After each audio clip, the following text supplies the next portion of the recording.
Bien,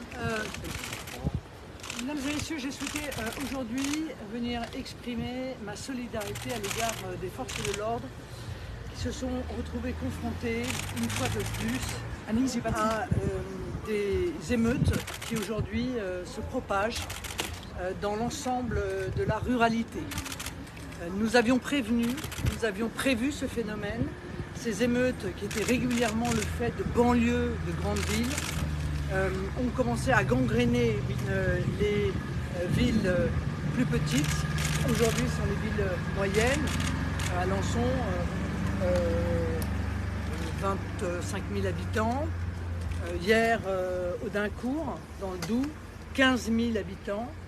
Donc on voit que cet ensauvagement, en quelque sorte, est en train de toucher l'ensemble des campagnes, l'ensemble de la ruralité. Évidemment, c'est une inquiétude très vive. Pour nous, c'est surtout un échec absolument total des gouvernements, un échec de toutes les politiques qui ont été mises en œuvre, la politique de la ville, la politique d'immigration, la politique pénale, la politique carcérale.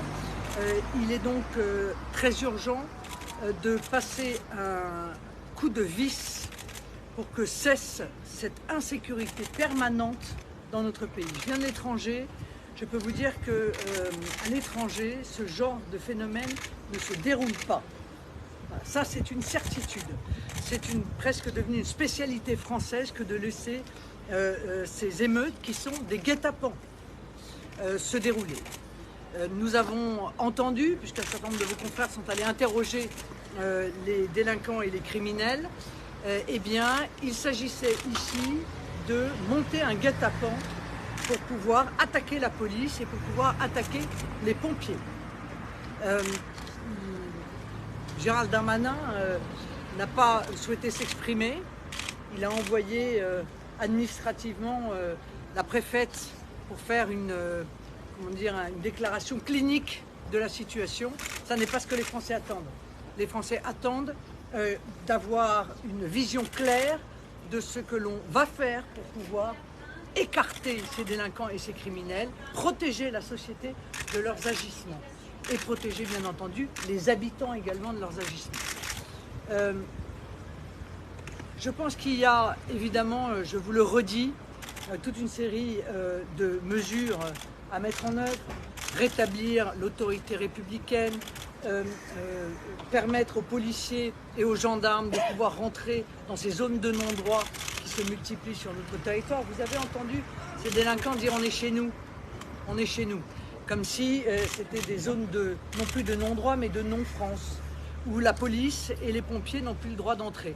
Eh bien, lorsque je serai présidente de la République, les policiers, les gendarmes et les pompiers rentreront absolument partout.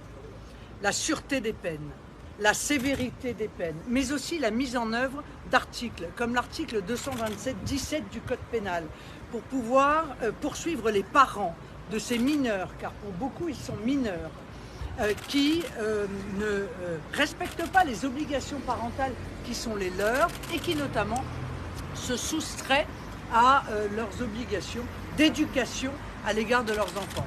L'article 227-17 du Code pénal édicte un délit pour cela.